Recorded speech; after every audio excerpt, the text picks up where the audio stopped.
Now getting into optimized settings, I want to stress a number of factors going into their development here for this video. For one, this video is focusing on the standard options in the game as they are at launch and not covering the path tracing which is coming later. The settings may change by that time. As a result, I will only give out recommendations for some settings above high, as I think settings above high for many presets will change once the path tracing is in game. I want these optimized settings to last into the future and not become immediately confusing once the path tracing is in the engine. Another thing to give context to my optimized settings is that I'm not going to target native resolution rendering with TAA. Given this game's performance profile, I am targeting optimized settings to get a PS5-like performance on an RTX 4060, for example. On console, they scale the res pretty much the entire time you're playing the game rather intensely, and native res 1440p is just far too much in so many of the game's scenes. We're going to need image scaling here, and that is not a bad thing at all, of course, as we're going to get good image quality in the end. And obviously, if you don't want to use image quality upscalers, you can just use native, of course, and suffer the lower frame rate while still utilizing my settings recommendations. And with that being said, let me get straight into it, starting with reflection quality. Here, the reflection quality, as mentioned earlier in the video, between high and ultra nightmare is all the same currently, with high being half res RT reflections, medium being 1/3 res RT reflections, and low turning off the RT reflections like it is on the console versions. Here, for low-end GPUs, I recommend turning them off for performance reasons, and higher-end GPUs can leave them on at medium or high depending upon the GPU performance level that I will detail later on in the video with a GPU tier recommendation at the end of this section. Another recommendation I have for RT reflections is to be mindful of your upscaling level if you choose to use them. As you can see here by looking at the ground of this reflection, lower levels of the scalers such as DLSS or FSR integrate less elegantly into the sub-native RT reflections, making surfaces with them look blocky and pixelated. I presume this will change when the path tracing is added into the game, as more intense denoisers will be available. Next up is shadow quality. Here the setting controls shadow resolution with high being the current visible max, and with medium and low degrading shadow quality for slight upticks in performance. Here low-end GPUs need all they can get, and I recommend low for the low end. After this, we have light quality. This culls point lights at a distance, removing them completely until you get closer to the light source.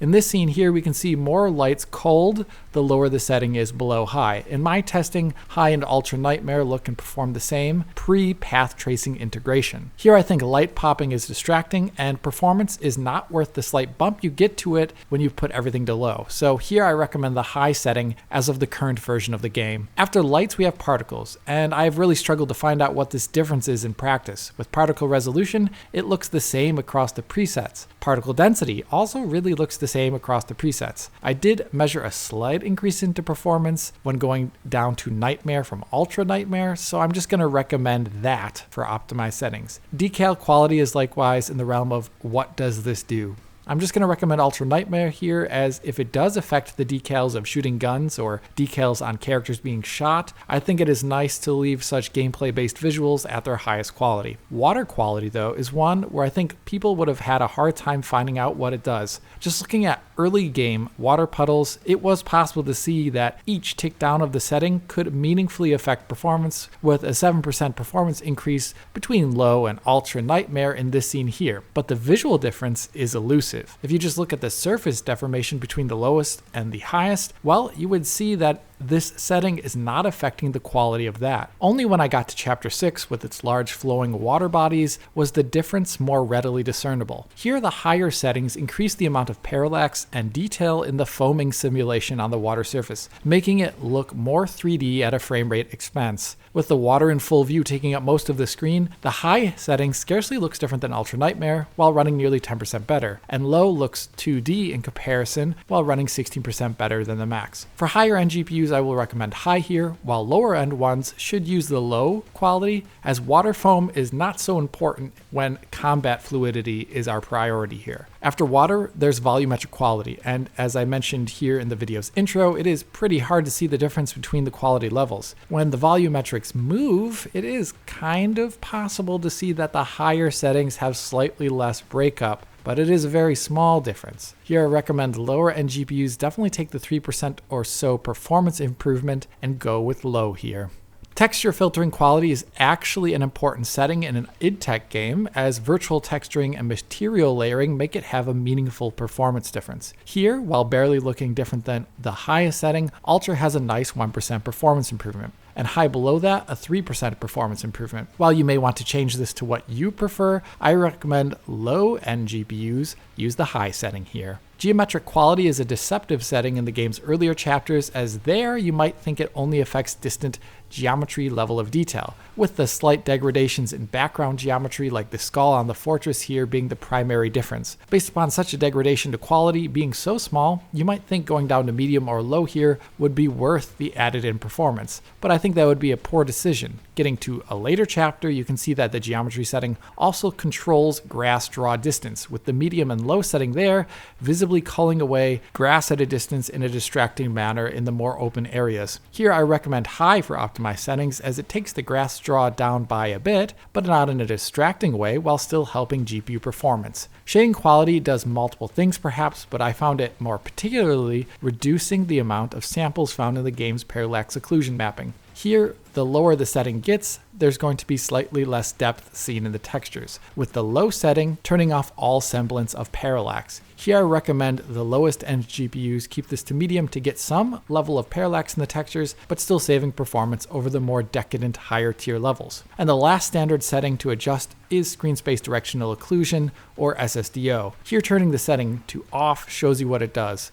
It adds in shadows from unshadowed light sources or in areas indirectly lit by the game's RTGI. It has a big effect on visual quality, but the difference between low and ultra nightmare is near imperceptible, I would argue. Perhaps this setting will find more use above high when path tracing is in the game. But for now, I recommend the lowest end GPUs just use the low setting. And with that, we have our list of optimized settings, but with me having split it up into different tiers. The lowest end RT capable GPUs should use my low settings, which sacrifice minor detail and RT reflections for pure speed. GPUs that are roughly 25 to 30% faster than those, like your RTX 3070 or 2080 Ti, should use that extra grunt they have to enable RT reflections in a slightly compromised form, as the RT reflections do add to the game experience here in a meaningful way. Higher end GPUs like the RTX 4070 could just essentially run the game maxed out, but here I recommend dropping some settings in a minor way that will have little visual impact, but still increase performance in a way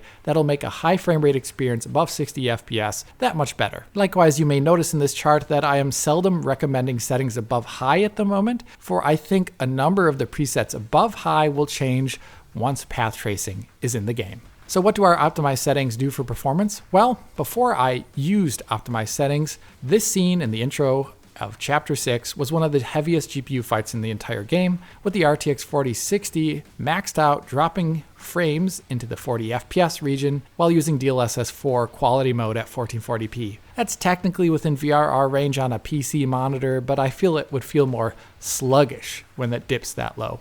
Optimized settings sure would help. Looking over that scene, we can see how low optimized settings improve performance in the scene by 27% on an RTX 4060, and those are the settings I would use for this GPU. The mid-tier optimized settings for larger GPUs like an RTX 3070 improve performance nicely by around 14%, and the high optimized settings for GPUs like the 4070 just take away some of that placebo quality for a respectable 8% performance increase. In other scenes with more water on the screen, this difference can be even greater, with low optimized settings improving performance by nearly 32%, medium by 19%, and high by 11%. For the RTX 4060, which I use as an example, using the optimized low settings transforms that intro fight in this stage into one that is much more like the one on the PS5, where FPS does dip below 60 in its most intense moments of the fight, but it never dips below 50 FPS, making for a good VRR experience. And if you wanted to, you could of course run this scene even better if you sacrifice a bit of image quality by dropping down a level of DLSS to balanced mode, for example. That would still be a great experience. But what about VRAM? As you can see in the left-hand top corner here of the setting description for this performance recording, I've explicitly labeled the texture pool setting I've used on the RTX 4060. Here I'm using the 2048 texture pool setting. Like other graphical options, there are 6 presets for texture pool size going between 1536 and 4096. With 2048, I have chosen for the 4060 being essentially the medium setting. If you look at the bottom right-hand corner, you can see the game measures the total amount of safe VRAM the game could use and the amount it projects to use based upon your current settings and resolution. A texture pool size of 2048 on the 4060 with optimized low settings projects VRAM usage that is about 300 megabytes less than the safe limit here at 1440p. This should run the game with no issues at all and have room for things like frame generation if you want to turn it on. Technically, you can exceed the safe limit by a little bit. For example, by using the 2560 texture pool setting here on the 4060, which exceeds the limit by about 150 megabytes in my configuration. Exceeding the safe limit by a little bit can still have good performance, but if your Windows has something occur in the background or you engage other settings like frame generation, you potentially could see performance degradation. That would look like this. Here I have a 3-way run through Chapter 6's opening level with different VRAM pool amounts set. As we can see, the 2048 setting on the far left, which was under the safe limit, runs fine. The 2560 setting in the middle, which is slightly above, also runs fine. But the 3072 setting, which is on the far right, is 700 megabytes above the safe limit and is not running fine. With VRAM being exceeded, the GPU is limited by the PCIe bus and transfer of data from system RAM, and basically on average runs 30% slower and sometimes even a bit worse than that. Basically, my recommendation is for the most basic players to keep the total VRAM used just at or a little bit below the safe VRAM limit, and only for advanced users to try and go above it a little bit. That number will vary based upon your GPU's VRAM amount, but for 8 gigabytes, the GPU's safe limit will be 2048 at 1440p. For a GPU with 10 gigabytes, this is 3584 at 1440p and at 2560 at 4K. And a 12 gigabyte GPU, based upon my experience, should have no problem with 4096 even at 4K, at least in this version of the game without path tracing. But what does this texture setting mean in practice? Well, when playing through the game at the 2048 setting on the 4060, I made a number of recordings of textures that I thought looked dodgy. And when going back to those same scenes on an RTX 3080 with a higher texture setting, honestly, those textures looked much the same, just as dodgy as before in spite of a higher setting and 2 gigs more VRAM. So this setting may just control the cache, but have a limited effect on actual texture quality in the moment. Based upon what we know behind the scenes, idTech 8 is using a form of sampler feedback on PC for texture streaming, which could be efficient in getting good looking textures even at lower amounts of VRAM. So perhaps that is why we are seeing no difference here. But basically, texture quality does not seem to be a problem on modern GPUs in this game, even with 8 gigs of VRAM.